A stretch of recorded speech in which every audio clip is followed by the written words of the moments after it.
It just, yeah, it makes it look like it's not there when it's actually still there. And so they've backed off bleach. If you go on the EPA's website right now, it'll say, do not use bleach for mold.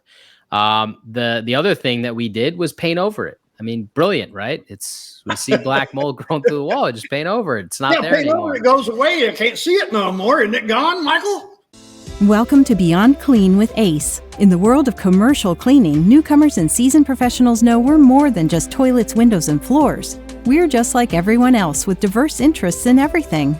And over the past 7 seasons, tens of thousands have discovered engaging, thoughtful, and truly game-changing knowledge here. Whether you're a facility manager, a frontline staff member, or a building services contractor, we're here to help you grow both personally and professionally. So hit that subscribe button and share with others, because we're all about enhancing lives in healthy, positive, and proactive ways. Now let's join Dave Thompson, Director of the Academy of Cleaning Excellence, your host here at Beyond Clean with ACE. Well, good afternoon, everyone. This is Dave Thompson. I am your host here for Beyond Clean with ACE.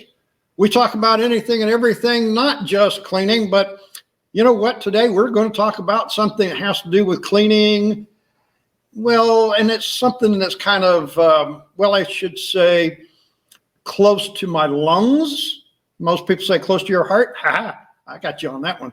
Anyway, I have here with me somebody who is actually just across the state from me today. Hey, that's quite different. Michael, who are you? What are you doing? Where are you? All right. So my name is Michael Rubino. For those that may not know who I am an indoor air quality specialist. So unless you are a fanatic about air quality, it's very possible you have no idea who I am. My career started in about 2012 after Hurricane Sandy hits the Northeast. I'm a second generation contractor. So my dad has been in construction since I'm about 5 years old. And after Hurricane Sandy hits the Northeast, tens of thousands of homes get decimated by water damage. And of course, one thing that became very apparent to me was the amount of people complaining of health issues after this historic water damage event. Okay. Going door to door around that time, meeting so many different people, trying to understand what happened to their home and what needs to be done to get fixed. And coincidentally, all the different health issues that people were experiencing. It made me realize something that I never really had thought before. And that is our homes can impact our health. And going through that journey and watching people actually start to feel better by finding problems in their home and fixing those problems, it led me down this path that I've been on for more than a decade now, where I look to improve the quality of air that people are breathing in a way where we're using botanical solutions, not chemicals, to get rid of a problem, but actually some good elbow grease, really finding these problems and removing them from the structure. And I think it's really interesting because there are over 50,000 companies that do quote unquote remediation of homes. But frankly, many of them aren't being done properly, and would love to kind of explore that with you guys today. And I live in Tampa, Florida now. So in June 2020, I did what a lot of people did. I left the New York area, came down here to, quarantine in the sunshine. So it was, now that I'm here, I'll tell you, I love it. What an outdoor lifestyle I get to have now. Now, some people would argue that you went from one coast to the other coast, went from where Sandy was to one of the hurricane capitals of the world, right? That's true. I mean, yeah. You ran from one right to the other one. Well, that part wasn't intentional. I went to school in Orlando, Florida, so I had some background on the hurricane situation. But actually, the main reason that I moved here is because you could be outside at pretty much 90% of the time, right? As opposed to in the New York area, you've got about 3 solid months that you want to be outside, and the rest of the time it's either too cold, too hot, or just rainy season. So I think I've made out all right. I mean, I can deal with the hurricanes. So we didn't get on here to talk about climates and stuff, but it does have a lot to do with our air quality. I mean, I moved from Missouri to Florida about 8 years ago. And one of the reasons we did it was for our health. And as you said, some of that is my wife's health, of the temperature changes and stuff like that. But for me, I have COPD, lung issues. And so we'll get into that. Many of you people have heard me over the years. You probably know all about those things. But what was interesting whenever Michael and I talked is this is something that people don't think about, and especially in the cleaning industry, because we're pretty much brainwashed to use chemicals for everything. Yeah. Yeah. I mean, as a matter of fact, I mean, if you really think about the history of cleaning, for example, that bleach smell is what we started to associate with that. That's what clean means, right?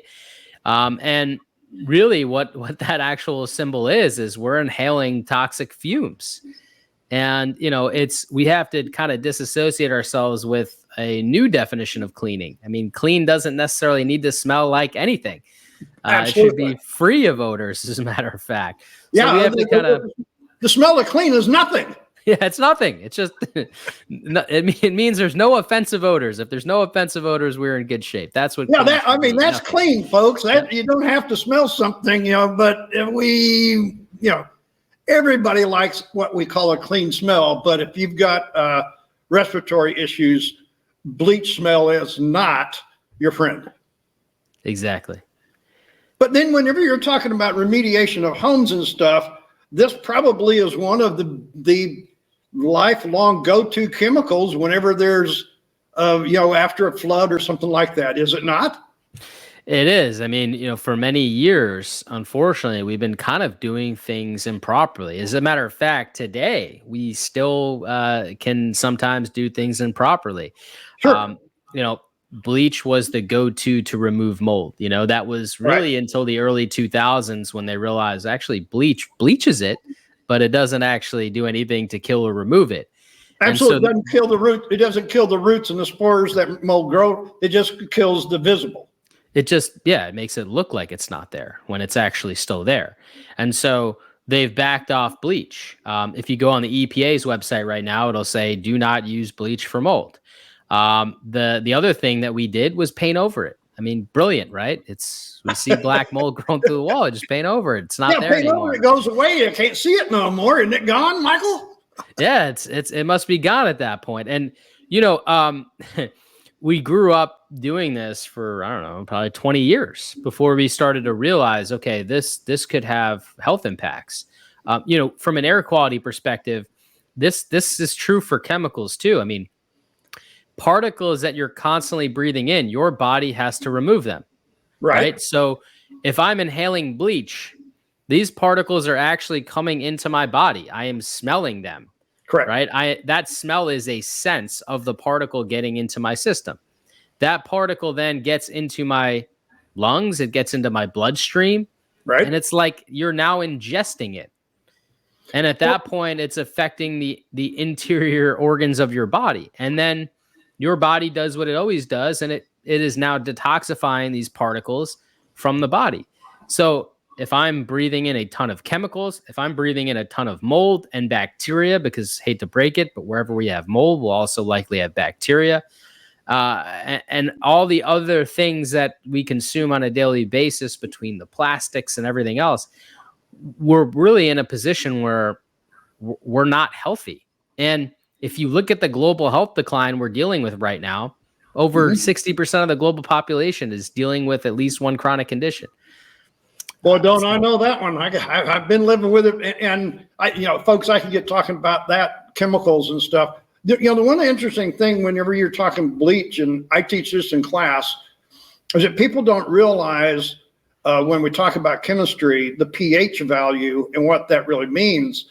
So if I look at a pH chart, a bleach chemical, chlorine product is in a 13 pH. That's 1 million times stronger than the pH of the blood that runs through my system. That's not good. Yeah. And a lot of these are going to have high pHs because, They're trying to essentially destroy anything that's in the vicinity of this. The problem is that we are also in the vicinity of this. I gotta say, yeah, while it's destroying it, hey, look, believe this or not, folks, I'm a living, breathing bunch of microbes, and you're killing me too. Yeah. And I think this is the thing. Whenever people talk about cleaning, we don't realize, because this happens slowly over a period of time, especially with your lungs.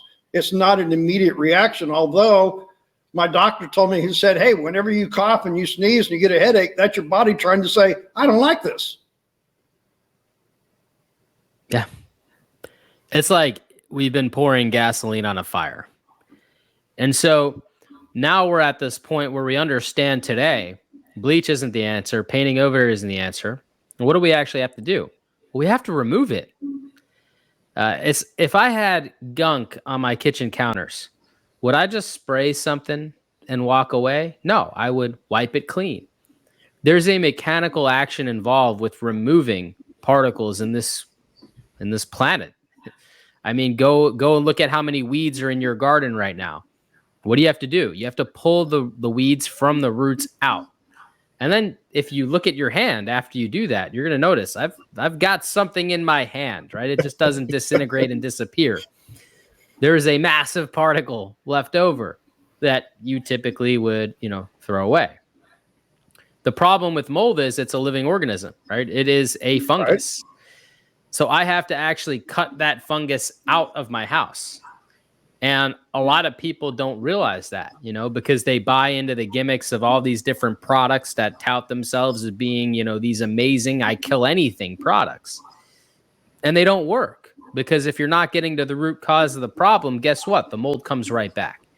Even if you were able to effectively remove the mold on the surface of something with one of these cleaning products, which if we're talking drywall and porous materials like our walls, right, you may get rid of what's on the surface. It would be like just taking that weed and cutting it off at the stem. Yeah, it looks like it's gone, but the roots are still there and it's coming right back. And so many people make that mistake. And what's the big deal? Mold's been around forever, they say. Well, and we have to have mold, right? Well, we do have to have mold. It's part of our ecosystem. I mean, it does eat decaying organic matter. I mean, I do like cheese. You might like some moldy cheese, right? Different types of mold. But also when our leaves fall, when trees die, mold is what is actually eating these things up. Yeah, that's the natural decomposition, right? Right. So we do need it. We just don't want a lot of it in our homes. But it's just like with all bacteria. We're not talking about I need to eradicate all bacteria. There's only 10% that's pathogenic, and it's basically get rid of it. Don't kill it. You get rid of it. Exactly. And the goal here is to control the controllables, right? It's not like I'm going to have zero mold in my house. It's impossible. No. But we can have it under control. Especially here in Florida, man. Especially living in Florida. But we could have it under control. And I think that's the key. The key is we have to first know how to deal with it properly if we see it. 250,000 spores can fit on the head of a pin. A spore is like the seed that mold produces. So, okay, wait a minute. Hold it. I want everybody to hear that message one more time, Michael, because, I love stats and science, and you're talking about people don't realize when you see it, they're just thinking about getting rid of that black or that green algae thing that's caused that. But below that is how much per what? All right. So 250,000 spores can fit on the head of a pin. So if I see a black patch on my wall, there is millions of it there. Mold is a fungus that colonizes. Right. So basically, as a spore meets water and that spore germinates, that spore then creates other spores that look for said same source of water to grow and colonize together in colonies. So when you see a black patch on your wall, there is millions of it already there colonized together. And those million spores are reproducing rapidly, and they can produce toxins called mycotoxins. Right. they can produce, well, they will produce new spores, right, that are looking to continue to infect the area and live inside that colony. Unfortunately for us, we are innocent bystanders of this, and we're constantly inhaling these particles. Now, I understand what you just said there in a very personal way, because I just went through at the first of this year a regimen of medication to get rid of mold microtoxins in my lungs. And I asked him, I said, Doc, how come I got it? He says, quite honestly, you've got one of the most common molds that is there. It's just out in the environment, and you just happen to breathe it in and get it in your lungs. There's nothing you can do. It's just something that happens. Boy, yeah, I was not happy about that, but hey, I'm over it. We think we've got most of it, but I might have to go through another regimen for that. And you're talking about this is what I was breathing. Yeah, I mean, you were being exposed to whether it was aspergillus and you had ochratoxin A accumulating, or it was aspergillus. Okay. So aspergillus, your doctor's right, is one of the most abundant molds on the planet. It grows commonly outdoors. It can transfer inside. It can grow very easily inside because it's one of those molds that only requires really 60% relative humidity. It's one of those molds that can grow easily in our HVAC systems if we don't have the right filtration on our HVAC systems, something that is efficient enough to take out such a small particle. Mold being between 2 and 4 microns in particle size, to give everybody an understanding, it's about 25 to 50 times smaller than what the eye can actually see. Going back to, yes, there has to be a lot of it there for you to actually see it showing up on your wall. The other thing about aspergillus specifically that makes it kind of tricky is it's typically white in color. So if you've got white ceilings, very easy to miss this stuff. You have to kind of shine a flashlight on the ceiling as an angle, to give you an example, to see kind of the spotting that you would typically see with a water damage issue or a mold issue. Or hopefully there's enough water where you actually see visible signs of water intrusion where you can kind of deduce where it's coming from. But the problem is many of us don't have good HVAC filters because, we didn't really know better. Nobody really taught us this. We just knew we had to have them and change them every few months, right? Most of us have been kind of programmed to think that, well, if the leak's been fixed, we're in the clear. Many of us don't realize that certain species of mold can grow in as little as 24 to 48 hours. We never really knew the size of mold, right? It's not something we're taught of. If I didn't just say that 250,000 spores fit on the head of a pin, right? You might not have that perspective of just how small this really is and what that means if I've got, patches throughout the home. And frankly, we've been pouring bleach on it and painting over it for the last 20 plus years. So we've been going down this wrong path. Why this all matters is because if you pretty much look up any infectious disease, you'll realize that air transmission is the greatest route of exposure, meaning we really should be paying a lot more attention to air quality than we have been previously. And it's no secret that we've obviously been missing something because we have never been sicker than we are today. And when we start looking at this recipe of how is this possible, I want you to ask yourself, when's the last time you thought about the quality of air we're breathing? And I'll tell you when it was. It's the last time you sat near a window on a sunny day and you saw that ray of light refract off the dust and you said, wow, a lot of dust here. I guess I'm breathing that in. It's kind of everywhere. Yeah, you are.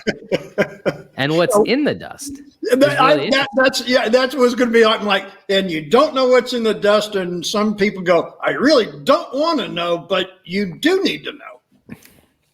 It's like when you go to Home Depot and they have those like packs of free water tests.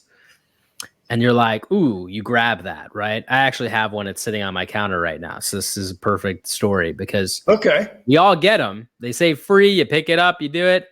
And then you actually got to collect the water and send it in. And it's like, do I want to know? Because once I know, I'm going to have to do something about it, right?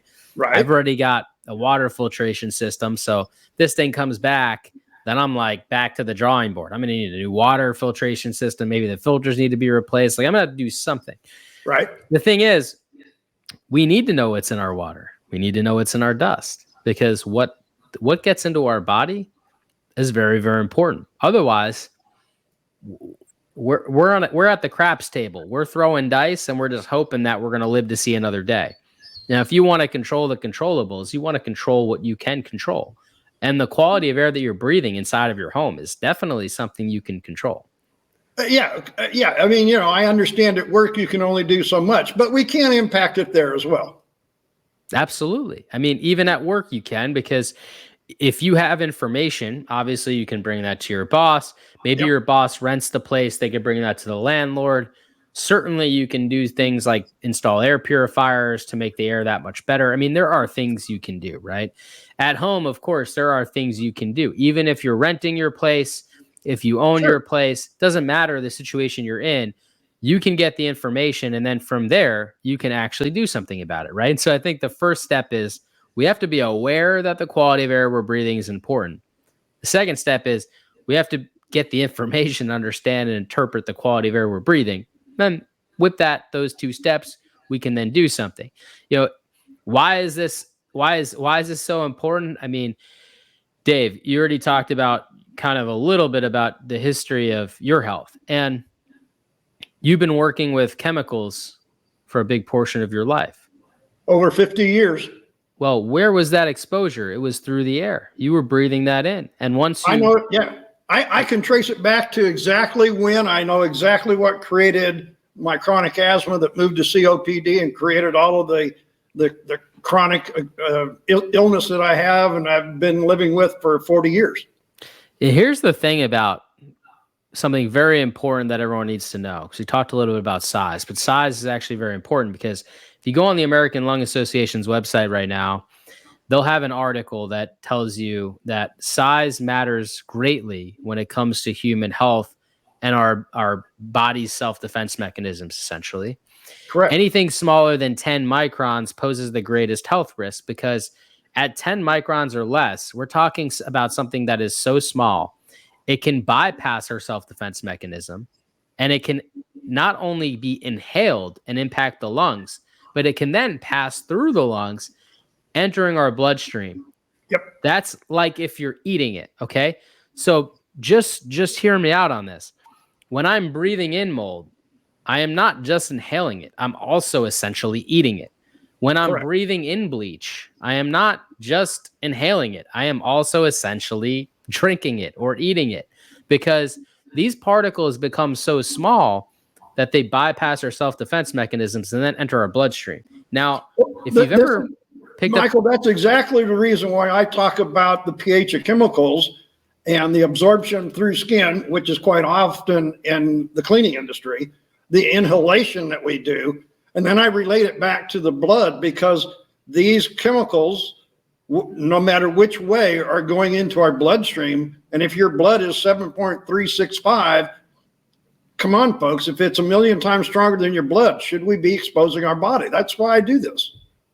I mean, there are babies being born today with forever chemicals already in their blood. That have been banned for 40 years. That have been banned for 40 years, right? This is so important to discuss, because we don't really even fully understand the health implications of all this as we talk about this right now. We just know it's trending in the wrong direction. Yeah, I know what it did. I know what it's been doing to me, but I don't know what the full range is yet, probably for another couple generations, because it hasn't had enough time. My generation was the guinea pig to start some of this stuff we're talking about. Totally. And you know what we end up doing? We end up kind of creating a different mistake and a different problem to solve an old problem. I'll give you an example, right? So we remember Teflon. We had Teflon on all our pots and pans, and everything was honky-dory until we realized, everything that all that Teflon is transferring into our food, is transferring into our body. People are getting sick. People are dying. They're developing cancer. Okay, let's get rid of Teflon. We just move on to the next forever chemical. This stuff is going to work better. right? Now we're we like our doing all convenience. We like our convenience too much, Michael, to do what we really should do, because it's obvious we should do something, but change is tough. Change is tough, right? But hopefully people are understanding as we kind of dive through this.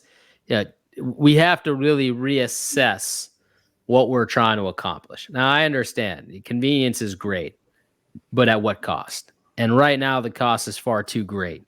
If you don't know to switch from chemicals to botanical, safer options, you're going to continue to expose yourself. If you don't understand air transmission and how the body takes in particles and how some of those particles not only affect the lungs and the respiratory tract, but also affect the bloodstream and the organs, that's a whole other topic. I mean, we just don't talk about this enough. And so what's in your dust?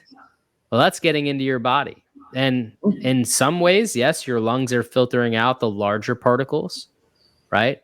But what's attached to the dust? Things like mold, bacteria, VOCs, formaldehyde, chemicals, all these different things. They're getting into the bloodstream. Viruses. Viruses too, yeah. I think, folks, what you're listening to, and this is real interesting, and this is why Michael's going to be on our show every month, is because you've heard him already mention a number of things, folks, that we just don't think about. We talk about them here at the class at the academy, but these are things that I like what you said, Michael. These are the controllables. There are controllables that we can do. I mean, we could talk for hours on this, but I think, folks, what you understand, we're going to be talking about this every month, and we would really like to hear your story. I shared a little bit of mine. Michael shared a little bit of his today. Please send us in something that's happening in your life, in your family, maybe a relative, something that's happening in your home and stuff, because I guarantee you this is real. And it's not going to change unless we do something. I love what you said, Michael, the controllables. Control the controllables, right? And the first step to being able to control anything is you need to have knowledge of it. If you don't have knowledge of it, you can't be responsible for it. You can't control it. The second thing is responsibility, right? I look at it like knowledge, responsibility equals control, right? You have to first be knowledgeable, then say, I'm going to be responsible for this. And then you can be in control of it. Now, when it comes to being in control of air quality, there are so many different things that people can do, right? Air purifiers is just one low-hanging fruit. This obviously, they're all different. They all have different filter specs.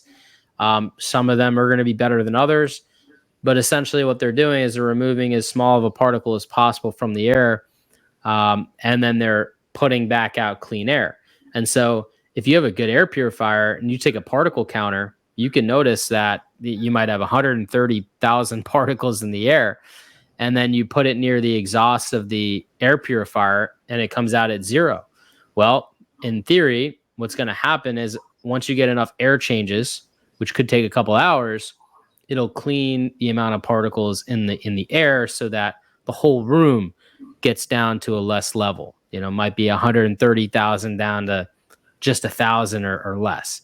And when you look at it from this perspective, you won't ever have 0 particles, zero mold, 0 bacteria, 0 virus. Impossible. No. Your own body has hundreds of millions, if not trillions of these particles. Every time I breathe, I'm breathing them back out. Right. So the goal is to control it so that it doesn't accumulate so much so that you're like stuck in a car with the recycle mode, just recycling the same amount of particles and bacteria and everything that you're exuding. And that's the key. It's like, how do we control the controllables? Well, let's look at what do some of these things love? Well, first off, they love water and moisture. So if we want to control the quality of air we're breathing, we want to control the amount of moisture that's coming inside of our places. That might mean dehumidifiers. Maybe you're in a dry climate, you want to actually add moisture because it's uncomfortable. Well, it's doing it in a way where when it reaches a certain humidity, the humidifier shuts off. I can't tell you how many horror stories of people living in Arizona. They give me a call. I've got mold all over my bedroom. Well, did you have a leak? No. You use a humidifier? Yeah. You ever leave it on too long or forget? Oh yeah. Sometimes I will forget about it and come back and my walls will be dripping wet. Okay, well, that's enough moisture to allow something like mold and bacteria that is already there to start to grow and colonize, right? It's just going food, Food. It just needs water and food. And unfortunately, our buildings are food, right? So hopefully you understand we can control the controllables. Well, what's another controllable thing that we can do? How about ventilation? What if we dilute the amount of particles we're breathing by bringing in fresh air? That's another very intelligent strategy. Opening windows, letting fresh air in, especially when it's not high pollen season or there's not forest fires around you and the humidity is good. Letting that fresh air come in is such a good idea. You're diluting the amount of particles that you're breathing in. But what about the way homes are built and ventilated today? Does anyone realize how tight these homes are getting?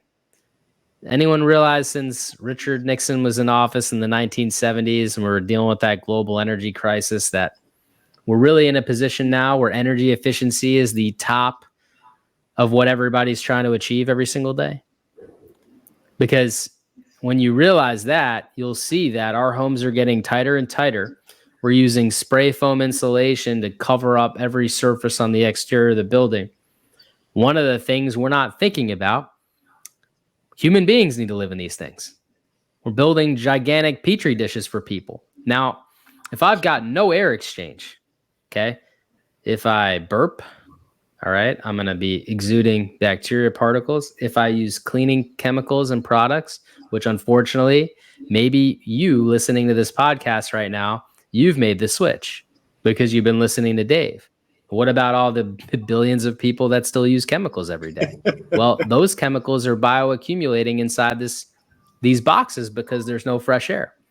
What about all the viruses that I bring home or my kids bring home or my wife brings home? Because if we all get tested right now, whether we're sick or not, you will find viruses inside of you. Oh, yeah. Just like you will find good and bad bacteria, right? Correct. And so if we start to think about all the things that unfortunately get unleashed, if I have pets, if I wear shoes on inside my house, right, all these things add up. And what does that mean at the end of the day?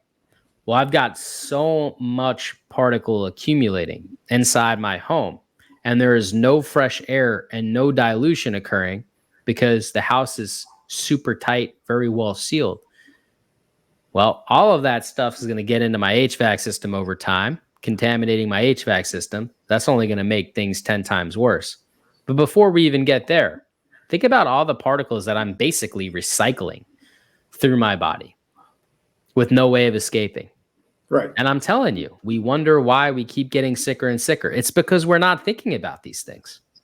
Well, and I think this goes back to what you were saying earlier. Why did I move from New York to Tampa, Florida? Because I can live 90% of my time outside.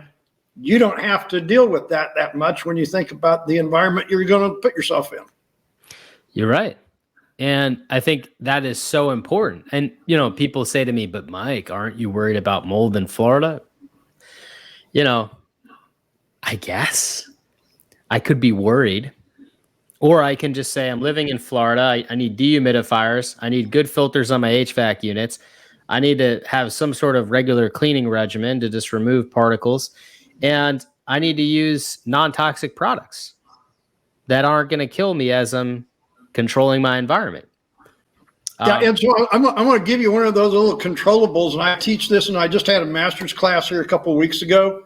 And, of course, you're in the cleaning business, and it's like, what should I use? And I'm like, okay, take a microfiber wiper and a bottle of water. And then we did ATP counts on the surfaces that we did that.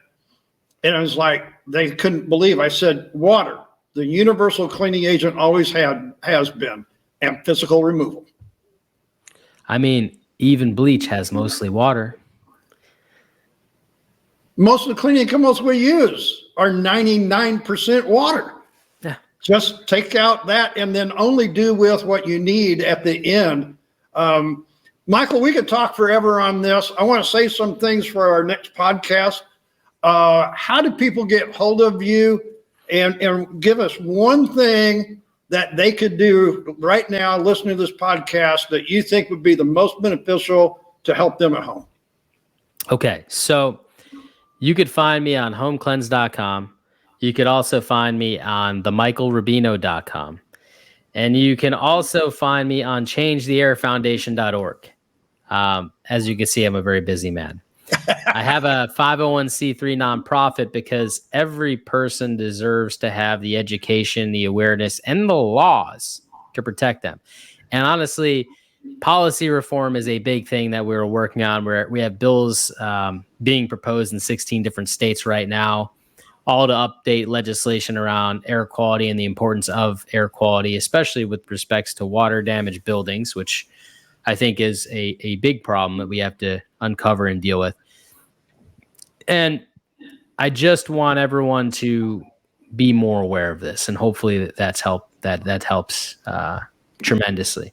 One thing you can do right now, all right, if you want to improve the quality of air, hopefully you've already unlocked some awareness here, and I'm sure you'll go diving down some rabbit holes, which is what we want. The second thing is, we purify our water. We should purify our air. Now, just so you understand what an air purifier is, it is a filter with a vacuum. Your HVAC system could be an air purifier if you had a good filter on it. If you cannot put a better filter on your HVAC unit, buying doesn't have to be the most expensive device to be the best device, by the way. The key is buy something that you could plug in that removes the smallest particle possible at the highest efficiency possible. So HEPA, for example, is about 3 microns. You can do way better than HEPA, to be honest, and it doesn't have to cost you a fortune. Most of what costs money in an air purifier is going to be all the bells and whistles like Wi-Fi this and apps and all these things. You just need to plug it in and remove the smallest particle possible at the highest efficiency possible. And you could achieve that very, very well for probably $200 or less. And matter of fact, if you go on Home Cleanse's website right now, I guarantee you'll find a good unit for $200 or less. Let me ask a question. Do you advise UV lights in those to kill stuff?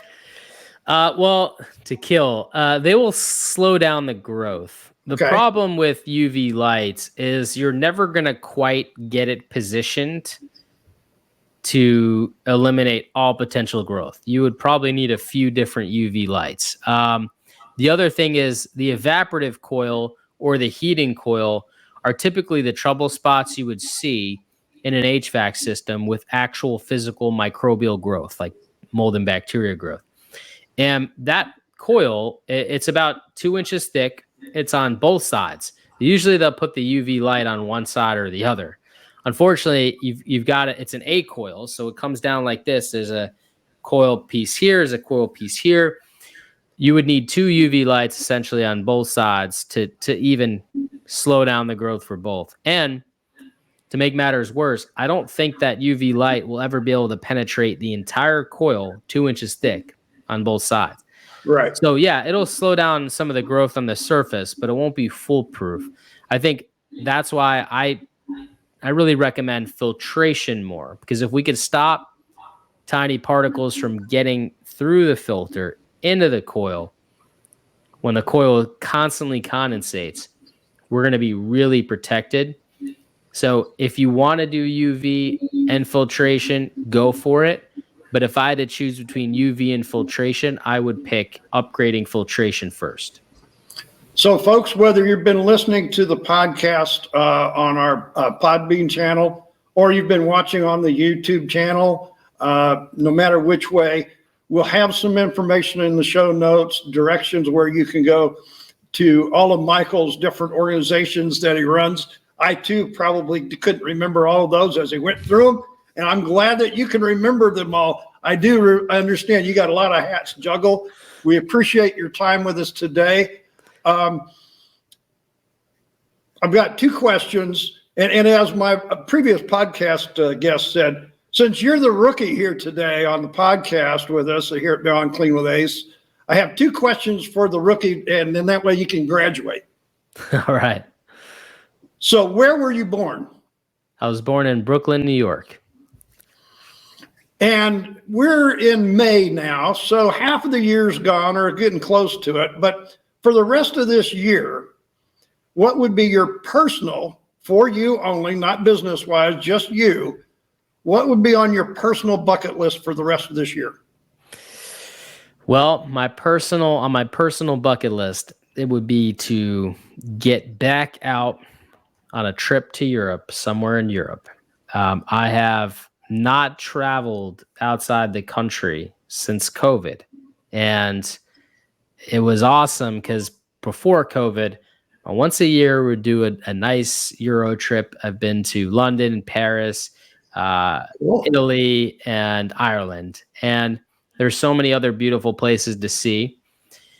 And so I would like to get back out there. That's on my bucket list this year. We're hoping that we can do something, later this year in the fall. So where would be that country with all the ones you named, Michael? Where would be that? Well, I would like to see Spain. I would like to see Germany. There are plenty of places out in Asia that I would like to see as well. And so, I don't know yet, but I know for sure we're trying to do something. Well, hey, that's some great goals there. Folks, if you have listened to us before, you might know some of why the reason I ask these questions. There's 3 words that we really focus on here. Actually, there's 2 different sets, and I'm going to go through it this way. On our shield for the Academy of Cleaning Excellence, it says knowledge, protecting health. We believe it, we live it. It's the root of everything that we do here at the Academy. As far as our podcast here, we now know that Michael was born on the East Coast. We know now that he's also left there and he's over on the West Coast of Florida because health is an issue and hey, he likes to be outside. We also know that he's going to travel probably yet this year, hopefully, right, Michael? Yes, hopefully. You know what we don't know is we don't know what you're going to do between now and the next time that we meet again here on the podcast. But our words for you is to make sure that you keep those times that you're doing healthy, positive, and proactive. Until we see you again, stay safe out there, folks. Thanks, Michael. Thank you, Dave. Thanks so much.